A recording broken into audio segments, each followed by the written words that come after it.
आज हम बात करने वाले हैं दिल्ली क्राइम सीजन 3 की पूरी कहानी की। एक डार्क, इंटेंस और इमोशनल सीजन जिसमें वर्तिका फिर से एक डेंजरस केस को सॉल्व करने निकलती हैं। चलिए बिना टाइम वेस्ट किए शुरू करते हैं इसका complete story explanation. Hi everyone, मैं हूं अभिषेक और आप देख रहे हैं फिल्मी दुनिया का ब्लॉकबस्टर गाइड फिल्मी अभिषेक। सीजन 1 में निर्भया केस की वो भयानक कहानी, सीजन 2 में कच्चा बनियान गैंग का आतंक, और इस बार 22 बार का केस तो रूह कपा देगा।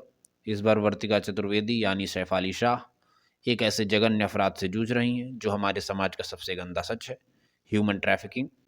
देखो भाई लोग, इस सीजन की कहानी एक रियल लाइफ केस से इंस्पायर्ड है। 2012 का बेबी फलक केस। कहानी शुरू होती है एक छोटे बच्चे से। दिल्ली के एम्स में एक 2 साल की बच्ची नूर इतनी बुरी हालत में मिलती है कि क्या बताऊं। सिर पर चोट, हड्डियां टूटी हुई, जख्म ही जख्म। उसे अस्पताल लाने वाली एक नाबालिग लड़की है जो तुरंत भाग जाती है।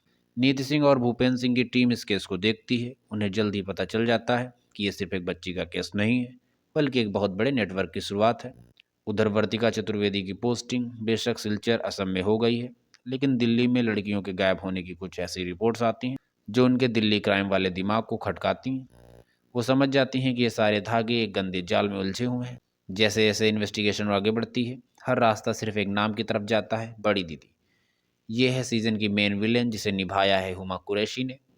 भाई क्या एक्टिंग की है। बड़ी दीदी एक ऐसी क्रिमिनल मास्टरमाइंड है जो पर्दे के पीछे रहकर मानव तस्करी का पूरा धंधा चलाती है। उसका नेटवर्क सिर्फ दिल्ली तक नहीं, बल्कि हरियाणा के रोहतक, मुंबई, गुजरात और देश के बाहर तक फैला हुआ है। पहला काम, गरीब लड़कियों को अच्छी नौकरी या शादी का झांसा देकर फंसाना। दूसरा काम, उन्हें ट्रक में भरकर एक शहर से दूसरे शहर ले जाना जैसे कोई सामान हो। तीसरा काम, रोहतक में उन लड़कियों को दुल्हन बनाकर बेचना या फिर उन्हें देह व्यापार में धकेलना। बड़ी दीदी खुद एक जमाने में इस जुल्म का शिकार थी, लेकिन अब वो उसी जालिम सिस्टम की सबसे बड़ी खिलाड़ी बन गई है। इस बार का मजा ही ये है कि वर्तिका का सामना एक ऐसे क्रिमिनल से है जो उन्हीं की तरह जबरदस्त विल पावर और दिमाग रखती है। पूरी सीरीज में वर्तिका और उनकी टीम भूपेंद्र, नीति, जयराज, बेबी नूर और गायब हुई लड़कियों को ढूंढने के लिए एक स्टेट से दूसरे स्टेट भटकते हैं। उनकी सबसे बड़ी चुनौती है सबूत ढूंढना, क्योंकि बड़ी दीदी हमेशा एक कदम आगे रहती हैं। नीति सिंह इस बार अपनी पर्सनल लाइफ की मुश्किलों से भी जूझ रही हैं। उनका पति उन्हें अब्यूज़ करता है। ये चीज़ उनकी वर्किंग लाइफ को भी असर करती है। वर्तिका को भी अपने सीनियर्स के पॉलिटिकल प्रेशर और फैमिली को टाइम न दे पाने की मुश्किलों का सामना करना पड़ता है। लेकिन वर्तिका हार नहीं मानती। वो मिशनरीज के साथ काम करती हैं, पुरानी फाइलें खंगालती हैं और धीरे धीरे बड़ी दीदी के पूरे नेटवर्क को उजागर करना शुरू कर देती हैं।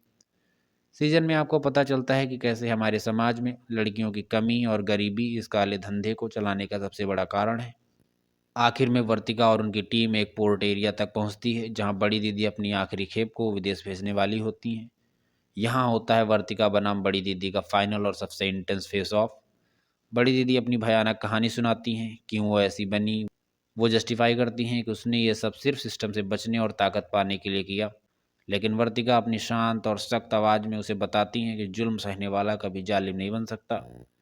क्या वर्तिका की टीम सारी लड़कियों को बचा पाती है? क्या बड़ी दीदी पकड़ी जाती है? हाँ, लेकिन सीरीज का एंड हमें एक सवाल पर छोड़ देता है।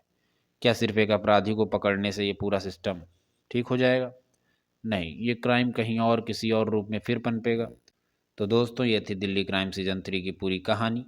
ये सिर्फ एक क्राइम शो नहीं है, ये हमारे समाज का एक दर्दनाक आईना है जो दिखाता है कि औरतें ही औरतों का सबसे बड़ा शिकार क्यों बन रही हैं।